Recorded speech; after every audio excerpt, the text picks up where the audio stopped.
Comedian Brittany Brave, named by the Miami New Times as Miami's best comedian. It's weird when that happens like once and then like becomes your thing, but then like other people get like it's like winning the Oscar, I guess, one year, but then you don't win it the next year, and so are you not Miami's? Did I expire? Right. Yeah, exactly. It's strange, and all these credits. Well, even as a comedian, any kind of credit is always a catch-22 because I feel like every time a host introduces you with your TV credits or your accolades, 9 times out of 10 the universe smacks you in the face and you bomb.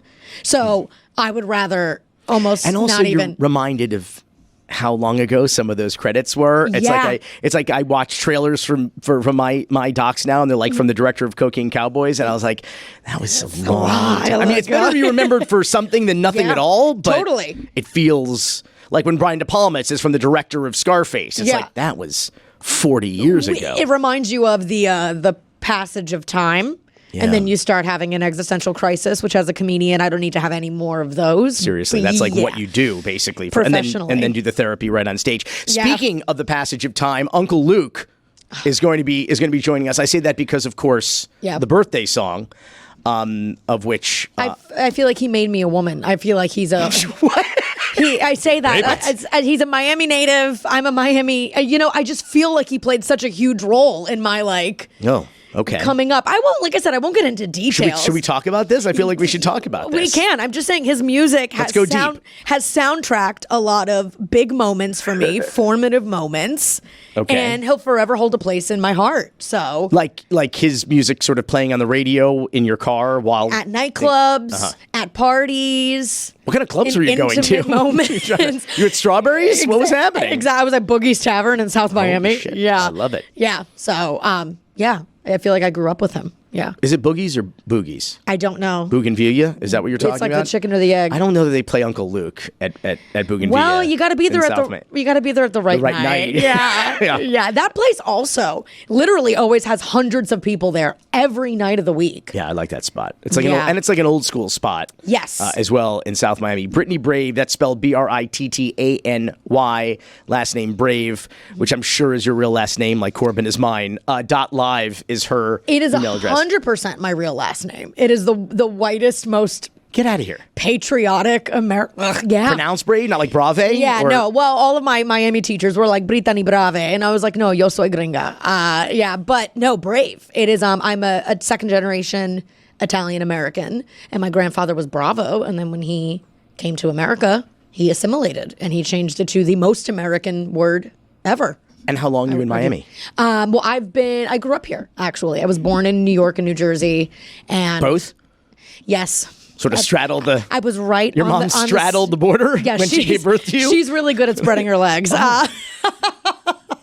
She's a very flexible woman. Jesus. What can I say? It's going to be that kind of show. It is. You and Uncle Luke. How do you think I got to Miami New Times? So where'd you go to school? I grew up West Kendall, though. I went to... Nobody's perfect. Exactly. It builds character. I even have it tattooed on the side of What kind of character? Well, I just told you my formative moments were to Uncle Luke's music. Yeah. So, well, she grew up in what A-Rod would call the hood. Yeah. My kind of character. Which West Kendall people find very offensive, but speaking of Miami characters, yes. I have to gloat right out of the gate here because John Ruiz, who is a character that we have followed for the entirety, I think the existence of this program, Roy. Is that right? That is correct. Like from its inception, we have been talking about John Ruiz, who is this sort of like classic only in Miami shady character who went from nothing, from like failed lawyer to self-identified billionaire. Failed lawyer is a great start. And the press immediately started to call him a billionaire, despite the fact that at the time he was not, in fact, a billionaire. Mm-hmm. And then he started to make it rain on the cave. And he became the University of Miami athletic department's like NIL sugar daddy. Mm-hmm. He became the face of NIL, the NIL king, I think ESPN called him. And no one was quite sure where all this money was coming from. He had this, PI law firm, but then he claimed that we have biometric technology and these proprietary algorithms that they were using to identify these various things that they could identify. Sounds like he just learned those words that day. He just made them up is what happened. Biometric technology. Yes. And so now the man who claimed that he was going to build the Miami Hurricanes a stadium first on top of Coral Gables Senior High School, later at Tropical Park. He is now, his company Life Wallet, which went public last May, when the stock was worth about $10.78. As of this moment, it's trading at 20 cents. Oh, it's even lower. Yes, it's even lower. Okay, because it's not going up. Right. Well, the news isn't getting better. Granted, but the last I had checked, it was a quarter. It was 25 cents. Sorry, so. You can no longer make a phone call with your share of Life Wallet. But it turns out but that you can round up and donate to a charity at a coffee shop. It turns out that John Ruiz, his company Life Wallet, is under federal investigation, both civil and criminal.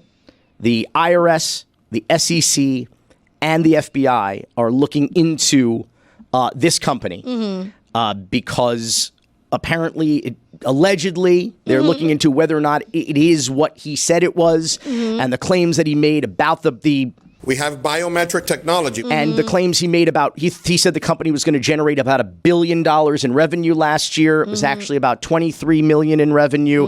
The other problem is their overhead was about $300 million. So not a very good law firm either. I would say not a very good businessman either, I would say. I've been perpetually concerned about what this was going to mean for the Miami Hurricanes and the football program, because we called this out pretty early on. And in fact, we are now going to do, since they won't let me do a top 5 benefits of the Holocaust, we are going to do a top 5 I Told You So John Ruiz edition here on Because Miami. And we're going to flash back all the way to December of 2021. Number 5.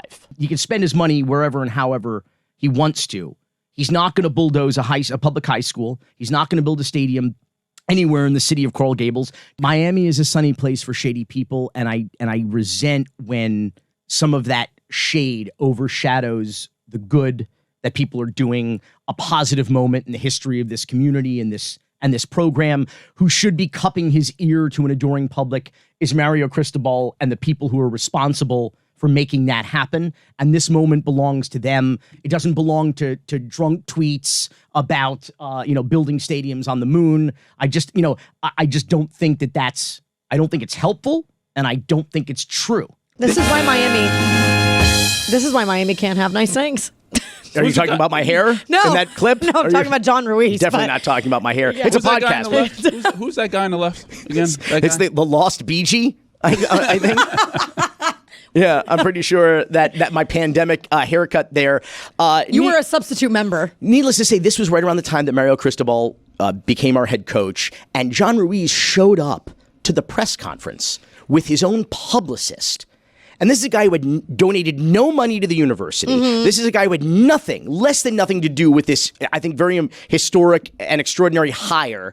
But there he was, like, doing a victory lap at Mario Cristobal's press conference. Yeah. It's just like, it's pathetic. Now let's go back to January of 2022 with number 4. A billionaire whose money may or may not be real, who is very interested in you knowing he has money and is looking to, buy the Marlins, buy the Dolphins, put stadiums on top of stadiums, and conquer all of South Florida. But he's saying, certainly, you've heard of Nevin Shapiro. This is Nevin Payaso. This is so Miami. All of it is so Miami, Mike. And obviously, this is earned skepticism. It's not like we didn't see it with Scott Rothstein and Nevin Shapiro. If you're going to make the competition about who in America can do this better with dirty money, the U is back. Like, if that's how we're going to do this. We can't do this. The U is back, baby. The U is back. He was interested in buying all of the sports teams in Miami? This guy was talking just like piles and piles of trash. But you have to remember, we have biometric technology. So you could do anything. Number 3, we are still in January of 2022. The University of Miami, has been the subject of clawback litigation from bankruptcy trustees, from Ponzi schemers in the past, Nevin Shapiro, Alan Rothstein. I just don't want to see a bunch of student athletes get an NIL deal with one hand and a grand jury subpoena with the other. Come on, get out of here, man. Stop. Right, because we've never seen anything like that. Stop being such a skeptic. Wow. Being a skeptic, I was being minimally observant. I like You were just pointing things out. just pointing out facts, and you know, there right there was John Ruiz's nephew, Mike Ryan Ruiz, just to call me just dumping the haterade all over me. When you're just an observer of society. Good God. And these are the top 5 I told you so John Ruiz edition here on Because Miami. Going back to September of 22, here is number 2. Big booster man on money that may or may not be real, is real, real. kind of real. It's definitely real. Okay.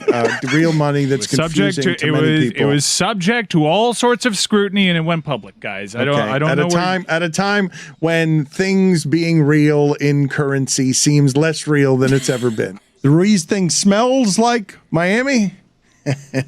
And when something smells like Miami, I am left to distrust anything that smells a little too much like Miami, and we drape in some of that good Cuban cologne. That was also for May 22 when we were sort of at peak crypto hustle here. So you know, with the Arroz con Mambro, with all the Arroz con Mambros, and so Dan was pointing out the fact that like real money is not so like real anymore. No, it's kind at of, all. It's you know, kind of ephemeral. Crypto always had that energy of the kid in middle school who's like, I have a girlfriend. I swear, she's really hot. Just you'll meet. She goes to another school. That's why you haven't met her yet. And you're like, okay, yeah. I'm a billionaire. Yeah, totally right. And now, number 1 this is from April of this year, where I made a very, very prescient prediction. Number 1. Obviously, the concern always has been for the last 2 years that shady man with shady money pouring it into the University of Miami again was going to end the same way that always ends. And it looks by all indications like that's exactly what's going to happen. I was labeled a hater for just sort of saying, hey, look, the sky's blue, for stating what I thought was the obvious or abundantly clear, what is now proven to be a fact. What happens if and when there is SEC investigations, which some people have theorized have already begun. Money's been paid. Players are taken care of. There is no player that is going to be left holding the bag. If anyone's going to be holding the bag, it is John Ruiz. Well, I was certainly right. Let's hope that not John Ruiz's nephew, Mike Ryan, is also right, that none of our student athletes or the university itself his nephew will be left. This is Meadow Lark's attorney on the line, but I will say one thing. John Ruiz is asleep. Nice. And I can't wait to hear what Uncle Luke has to say about this guy. We're joined now by Miami legend, First Amendment crusader, and the one birthday song that everybody thinks about at Feliz Cumpleaños time here in South Florida, Luther Campbell, a.k.a. Uncle Luke, our favorite uncle. And Uncle Luke, we were just talking about Mike Ryan Ruiz's favorite uncle, John Ruiz, who somehow did you did a whole lot less and got into a whole lot more trouble at the University of Miami Hurricanes football program than this guy did. So this guy just finally admitted that his company is under federal investigation, both civil and criminal. He's being investigated by the SEC, by the FBI, by the IRS, an alphabet soup of federal agencies. Probably, right? Yeah. So it's good to be here. We are all mercifully unindicted. Luke is unindicted. Brittany's unindicted. I'm unindicted. For now. Listen, I think it's early. It's early yet. It's early. Uncle Luke, what do you make of this John Ruiz character, this life wallet? You were the original NIL, sugar daddy at UM, but what do you make of this guy? Look how Billy does this. First of all, thank you guys for allowing me to come on the show. And shouts out to my brother Dan. My prayers is with you and your family. I was looking at his brother's picture that he painted for me in my room last night. Got this sad news. I just sat there and looked at the picture that he painted for me of my face. My condolence goes to the family in this difficult time. But I mean, to answer the question, what do I think about it? Let me give you some insight. So, my brother invited me over to John's house for a meeting. Right, getting some exclusive stuff. And my brother has a company called MyVac, right? He created it for the federal government basically for the pandemic. And with MyVac, if you follow me, is an application that you put on the telephone. If you follow me, you'll find out where I'm going with this. And he has this platform that he created so that folks can be able to, add this information on their phone, and their medical records will be added onto the phone. So John Ruiz had us over to his house, and then the other part of my brother's business is he gets probably 3 cents every 70% of every prescription filled in the United States of America. He has a platform. So in all actuality, he knows every 70% of Americans who either buy good drugs or bad drugs. So he was introduced to my brother. Ruiz was introduced to my brother, and at the end of the day, long story short, he was trying to work out a deal with him before going public with that whole Life Wallet platform, which, in my opinion, was stolen from my brother, but he did not have the infrastructure to the individuals and finding out who would be able to use this product are the good folks, that whole database of people who have used prescriptions to be able to go out to those individuals and possibly use his platform. So my brother didn't do the deal with him. They negotiated all the way up to the fourth quarter, the last minute of him going public. I remember it clearly. It was on a Friday night. And on the Monday, he ended up going public. He didn't do the deal. So the brother said basically this thing he said, look, man, if he go public with this, that stock is going to go up and go down because he does not have the infrastructure that my brother owns and controls. And so we kind of had an idea that it was going to go down. We've seen a lot of characters come through this program. Call themselves billionaires, call themselves boosters, claim that they want to help the program succeed, help the student athletes. Nevin Shapiro, probably the most notorious of them. Have we ever seen a hustler like John Ruiz before, though? Dollar for dollar, grift for grift. Listen, man, let me, I'm from Liberty City. And the guy with the big mouth and the guy with the fast money and the fast cars, we always say the smart guy does everything on the low. Yeah. You feel me? The guy who runs around talking about what he got and all this and doing all that bragging, it'd be a quick burn. It's a fast burn. It always happens. You know what I'm saying? The guy, Nevin. Nevin was flamboyant. He had the black girlfriend. 6 foot and he was 5 foot. You had, John running around after every deal. Yeah, and the thing is, when these guys are flamboyant like that, whether you're in the hood or in this business, you create enemies, and a lot of times, what they say ain't really what it's gonna be, because they're just creating this energy around them that they don't really need to do it on the low. You invite yourself to create those enemies because you're being so over the top. But hang on, street hustlers, a lot of them are into drugs, they're robbing people. That's actually real revenue. It's not a legitimate business, it's a criminal business, but they do have the money.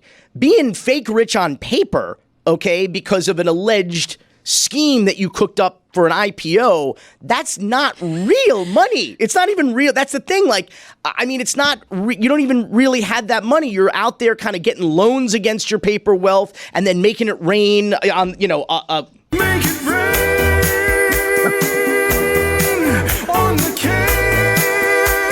And talking this trash about building a stadium on the grave of Coral Gables Senior High School, and then building a stadium at Tropical Park, aka Shillelagh's Enchanted Forest. This guy was so transparently full of shit. And yet you had Canes fans coming out of the woodwork. You're a hater, Billy. I'm like, a hater? I'm just calling it like I see it, man. Yeah. This guy is a straight up hustler, no?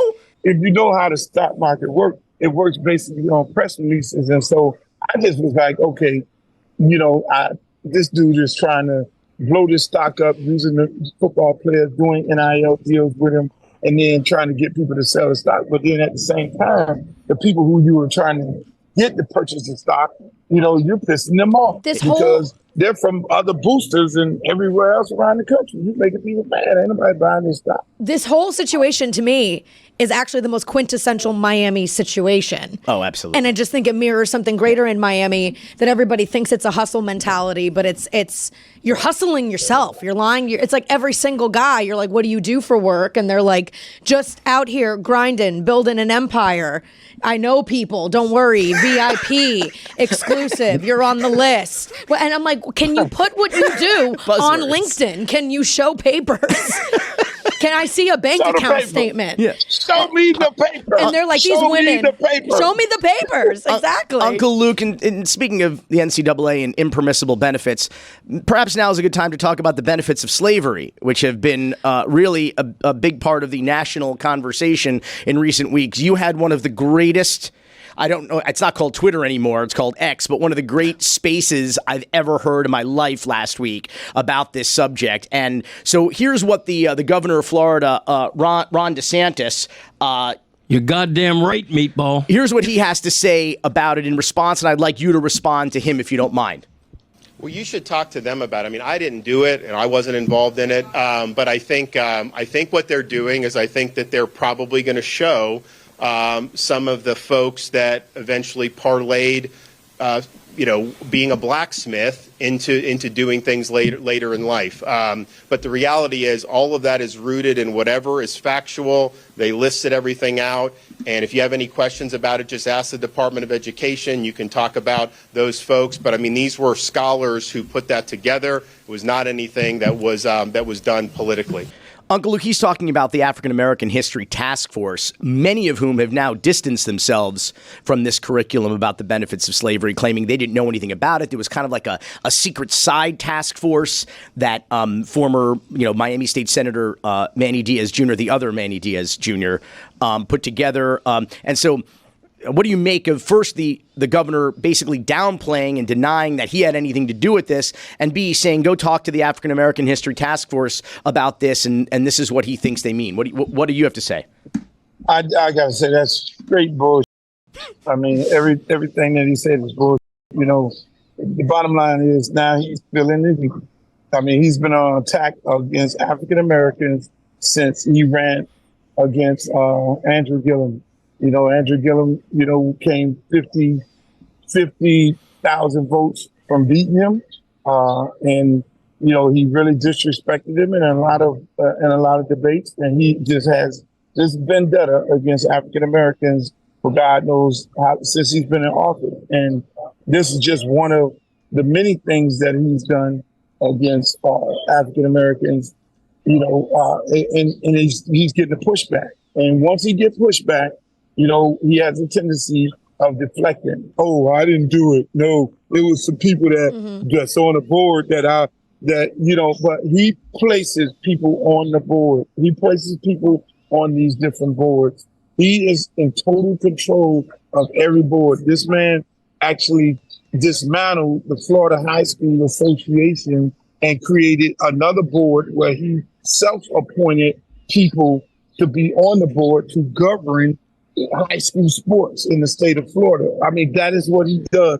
And he did this with this board. He carefully picked crackpots to be on there who are radical black people who don't like their own skin color, that have been outspoken on this issue. And now they're feeling the heat because the community ain't standing for it. The man is completely full of shit. I almost wonder if he even thinks that this work group, as he calls it, is gone too far, because exactly what you said, he's he's deflecting and taking zero accountability, which I know it's like, oh, shocker, a Republican not taking accountability, but it's allow me to be full dystopian for a second. Sure, why not? You've come to the right show. Right, I'm in the right state to do so.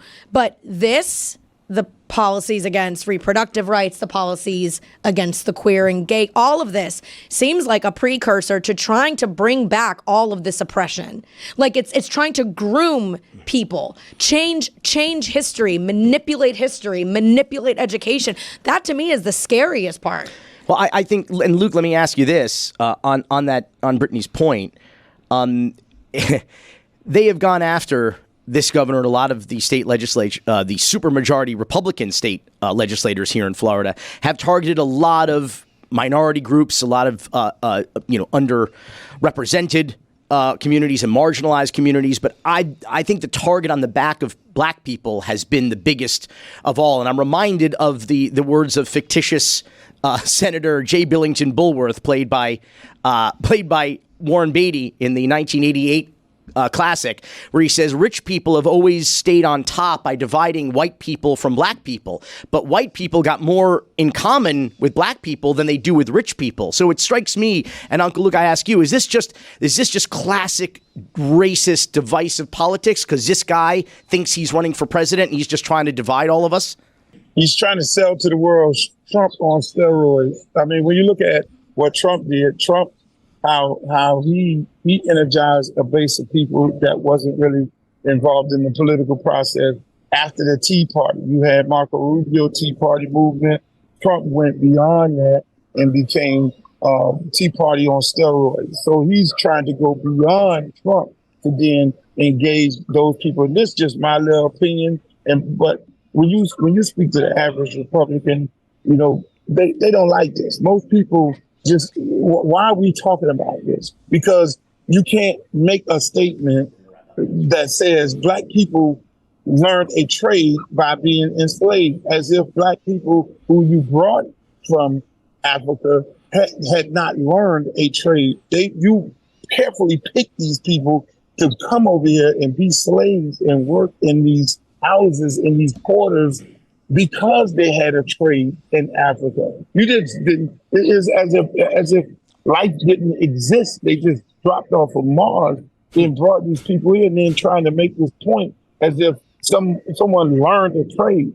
After you were beaten, slaved, sold at an auction, women raped, things like that, men sodomized and things. You can't do that. Some things you just don't bother with, and this governor, he's just like you say, like Ricky said, he's taking no accountability for this because he's getting pushback. He thought it was going to go over real nice and easy, but the dude is a straight.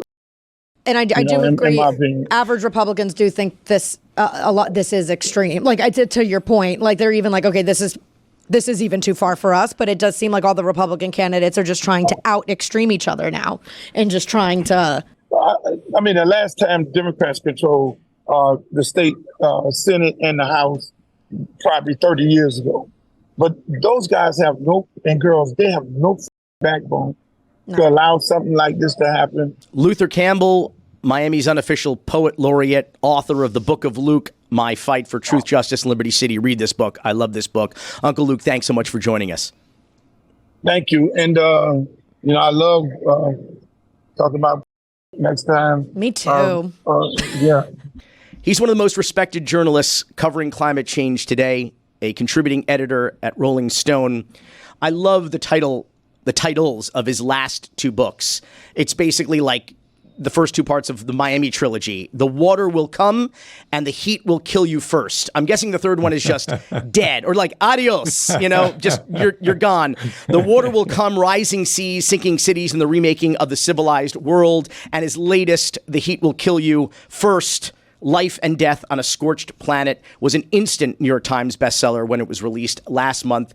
Jeff Goodell, according to Miami meteorologist Brian McNulty, senior research associate at the University of Miami's acclaimed Rosenstiel School of Marine, Atmospheric, and Earth Science, this past July, when your book came out, was the hottest in Miami's history. It set new monthly records for heat index and dew point. 2023 is also the hottest year on record for the January to July period. And Miami just experienced, we're coming off of a record-breaking 46-day streak with the heat index topping 100 degrees Fahrenheit, blowing past the previous record of 32 consecutive days. And water temperatures around South Florida have been clocked at 101.1 degrees hot tub weather in these hot tubs. When do we start panicking, Jeff? Or is it too late? It's too late. When? Yeah, well, I think a little panic in Miami might be a good thing right now. I mean, I actually, panic is a weird word because panic suggests, I don't know, a kind of freak out that is not necessary. What's necessary right now is like, hey, there's a lot of happening and we need to take this seriously. And, Miami is really good at, what Steve Jobs used to call, reality distortion field. I spent a lot of time in Miami for the last book and I know it well. And it's a great place. I love Miami. But it's also like the belly of the beast when you think about how our world is changing. And, it's a place that, all of these, the heat, the water, the rising water, all of this stuff is playing out in real time right now, all around us and all around you. And, my book is called The Heat Will Kill You First. It's a very kind of provocative title that a lot of people said, don't title your book that because it'll freak people out. And nobody will want to read a book like that. But I really wanted to make it clear what everyone in Miami should know is that this is real. This is happening now. And it's happening to me and to you and to everyone around us and to everyone we know and love. And we got to think about and get smart about this and pay attention to it. I spouted off a lot of statistics at the top, but a lot of your journalism is about the personal impact and effects of this. Can you talk about, you said you spent a lot of time in Miami. Was there someone or something that struck you about the time you spent here talking to people being impacted by the reality of this?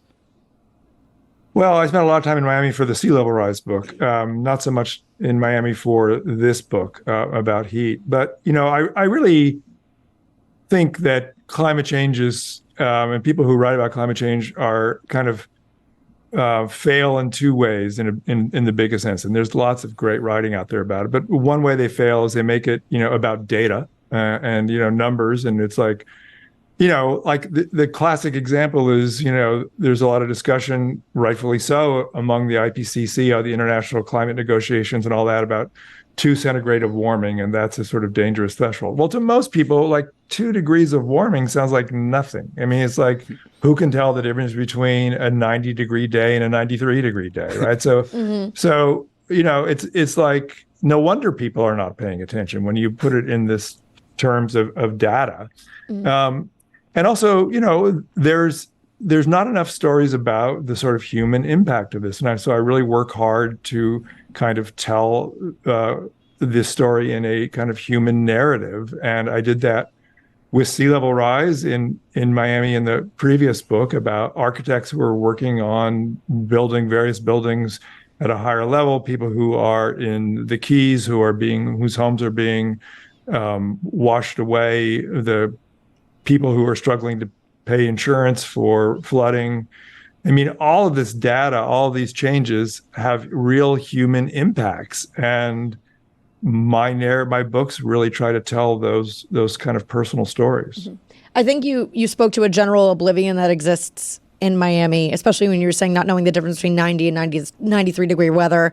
I'm a Miami native. I love summer. I usually love and feel very comfortable in hot weather. This is the first summer that I've struggled with this, and I've been like, I've paid more attention.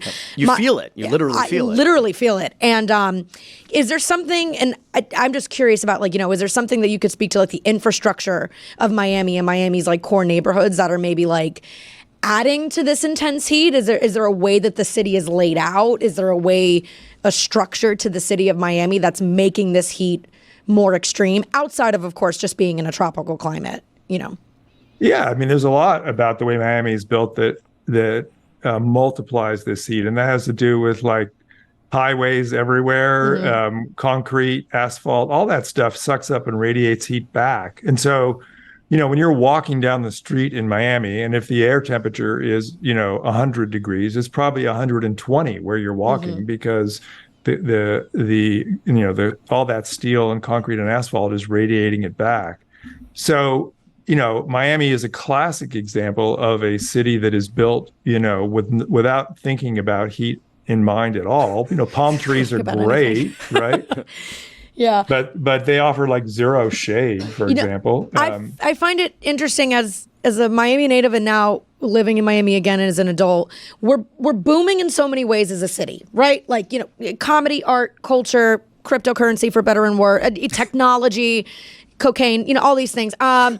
That's a joke. I'm on it right now. No, I'm kidding. But it's interesting to me that Miami, and I understand it's a relatively younger city in comparison to New York or somewhere else.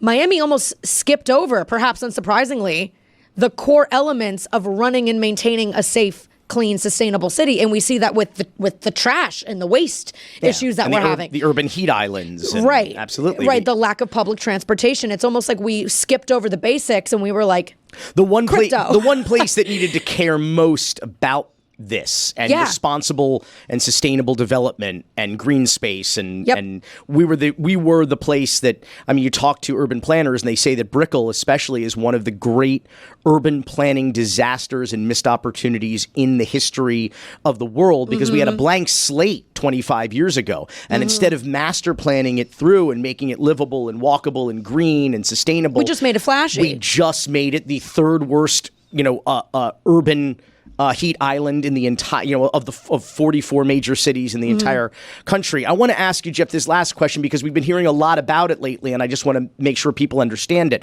We've been hearing about coral bleaching. We've been hearing about the death of the seagrass in some of these key areas of our bay, and the bay very much sustains life here in more ways than one, not just marine life, but the economic lifeblood of this community. We sell our beaches, we sell our waterways and our water fund. What is the threat here, and what is going on in our waterways to our coral and seagrass?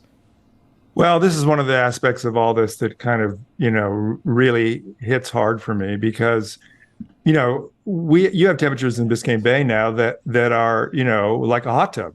And, you think about all the creatures that are living there and all the life that is there and, they're literally being cooked. And coral reefs are these magnificent ecosystems for which, a lot of life in the sea depends, and they are just being destroyed. They can't move to cooler waters, right?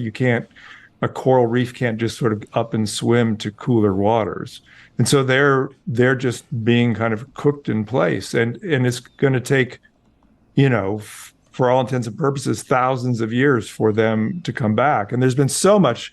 University of Miami has done some amazing research and attempts at restoring these reefs, and all of that work is, going away now because of these insane water temperatures that you're seeing around Miami.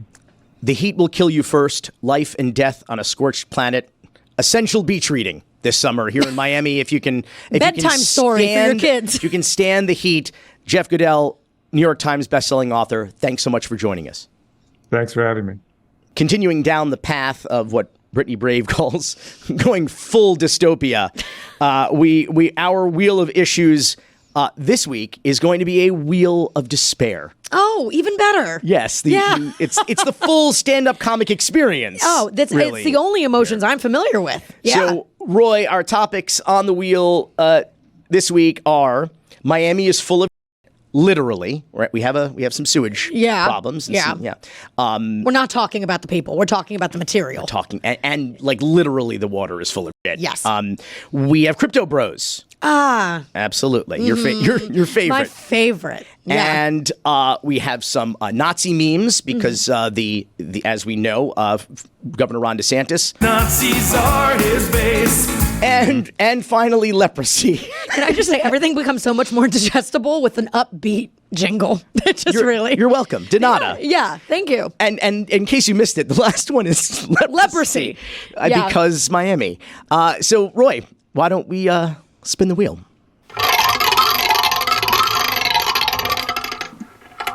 All right. It landed on, oh my God, it landed on leprosy. Of course it did. Leprosy making a comeback. Yes, leprosy is making a comeback. It's surging, and it turns out that Florida is the leprosy capital of the country, and especially Central Florida, which I think you were just there doing a gig. I was in Orlando, and I have leprosy right now. So there you have. Sorry, it's contagious. 81%. Right. 81% of cases in Florida and nearly 1 out of 5 leprosy cases nationwide are in Central Florida. You and Joey Fatone have leprosy. That would be allegedly. I don't want to. Allegedly. I don't want to. Yeah, we don't want to. No. I just say it's a bad day in Florida when leprosy is one of the lighter news stories. It just makes all the sense in the world. I always say that people from Florida who grew up in Florida are built different because of not only the politics and not only the social climate of Florida, but I mean hurricanes and gators and leprosy. Oh my! Gatters. Don't say gators. Okay. You can't, it's Florida. Don't say gators. Gatters. Yeah, okay, We're gatters. Gatters Right. That's it. I went to public school. I can't pronounce anything. So Alligators. Gatters. Speaking of Central Florida. Like I'm thinking like Orlando, yes, where all of the major like recreational parks are Disney, Universal, Islands of Adventure, all of that. I always say that Florida's greatest park is the state of Florida. Like that's the greatest survival game. That's the greatest park. And if you're lucky, you just die early in the villages, you get a fast pass. I certainly think of it at this point in my life as an escape room. Exactly. Yeah, that's what I'm saying. Yeah. On iDrive. Exactly. Some demented Ripley's, believe it or not, kind of. I'm sorry. Yeah. Can we take 30 seconds to unpack my Joey Fatone remark, though? Yeah. You just did a comedy gig with Joe of NSYNC fame in Orlando. Yes. Getting leprosy. Yeah, exactly. I mean, it's the only reason I could justify ever getting leprosy. It was really, really worth it. Start a new boy band called In Leprosy. Leprosy. The Leprosy Girls. Kind of like the Cheetah Girls, but spicier. The Lepers. Does Joey do comedy? Yeah, he does. So it was a Taste Funny Festival. Jiggy Comedy puts it together. Phenomenal festival. Joe Gatto, Steve Byrne, Joey Fatone made a special appearance. Not Gato. Gatto. Don't say Gato. Gatters, Gatto. Just want to make that distinction very clear. Gallo. And I got to meet him, and a lot of childhood fantasies came full circle. For you to this week with Uncle Luke and Joey Fatone. I'm really coming into my own. These are all the posters on your West Kendall bedroom. I'm finally going through puberty, Billy, and it's a big time for me. Okay, but no, it was a great experience, and the only way I would ever enjoy the city of Orlando would be if Joey Fatone, Steve Byrne, Jiggy, and Joe Gatto could be there. That's awesome. So, yeah. Roy, let us spin the wheel of despair. I do this every night. Wait, spin wheels? No, the wheel of despair. The wheel of That's despair. not a euphemism. It landed on Crypto Bros. Honestly, I just saw a comic use this line to a heckler saying, like, there's nothing you could say to me that I haven't said 6 inches away from a mirror before. Yeah. Which really spoke to me. It's always interesting. Hecklers think that they're hurting our feelings, and it's like nobody starts stand-up comedy because things go well. Like, it's not... Speaking of things going really well. Yes. The Crypto Bros. Oh, God. So, how can I help? So what we revealed last week was that there was apparently some kind of what do they call it? They call it like a straw donor scheme. That someone had donated $500,000 to Francis Suarez to his super PAC, and which has spent $3 million and counting on his fake presidential campaign. Mm-hmm. And so they thought it was this Chinese-based artificial flower company with a storefront on like the Amazon Marketplace. Yeah. And it turns out that the mystery person, who may still incidentally be guilty potentially of a straw donor scheme, was the CEO and co-founder of MoonPay, a Miami-based tech platform for buying and selling cryptocurrencies, Ivan Soto Wright. What if he runs for president? So it turns out that this guy, who's BFFs, who did a cafecito talk with Mayor Francis Suarez. Yeah. How can I help? So You can't. he by not running for president is how you can help. I don't know. Yeah, absolutely. I don't know why he didn't just, this guy, Ivan Soderite, just not like donate the money. Like, this is me. It's free and clear. Why he tried to do it through some weird, obscure new LLC and shell company that didn't have any money. But then you realize that this guy and his company MoonPay, they are defendants in that lawsuit in California that claim that the Bored Ape Yacht Club NFT people, also a Miami connection there. Yeah. And MoonPay, that they conspired with celebrities like Justin Bieber. Yeah. And Paris Hilton. Yeah. And athletes to all people push, that mattered in the early 2000s. Yes.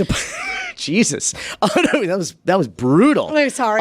But he is part of that. He is a defendant among like 40 in that lawsuit, basically saying that you were preying on unsuspecting retail investors to wind up holding the bag when crypto collapsed a few months later. And you knew this was going to happen. And should have known this was going to happen. So this is the guy, it has been revealed, donated this money to $500,000. Okay, I mean, not to make this a full circle moment, but when you said mystery person, I was like, John Ruiz, right? This sounds like something John Ruiz would do.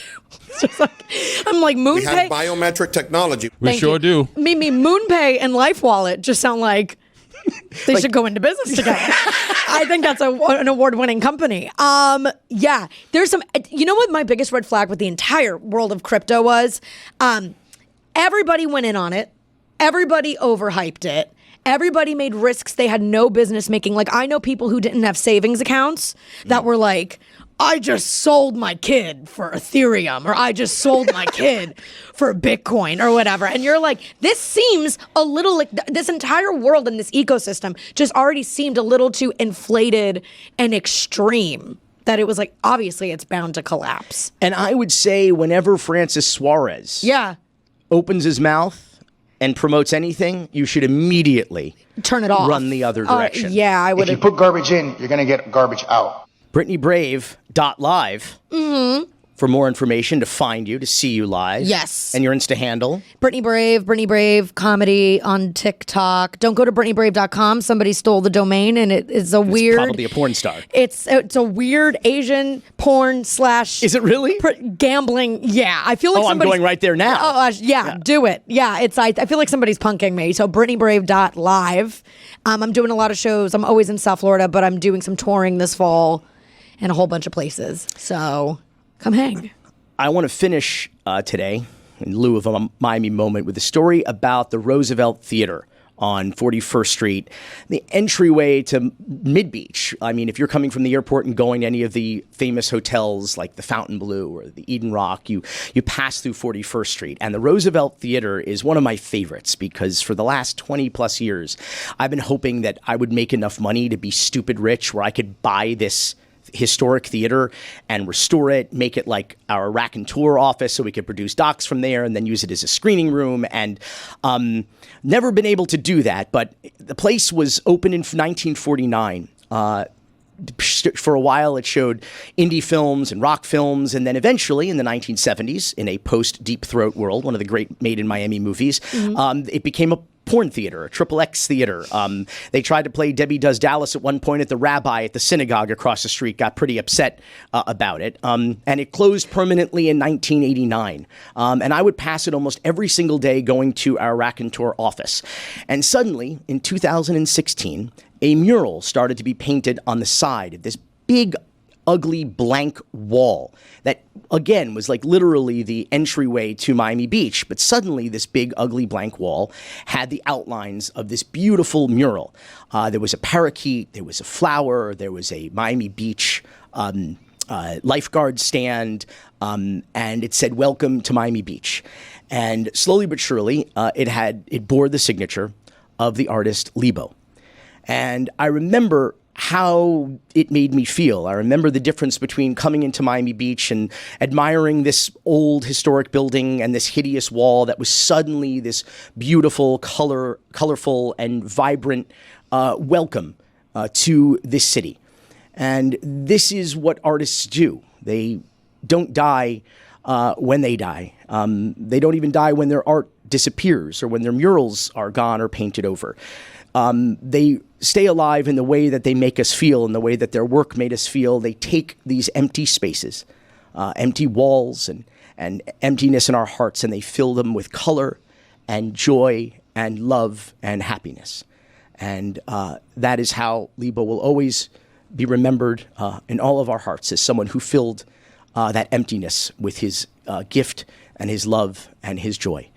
And rest in peace, Lebo.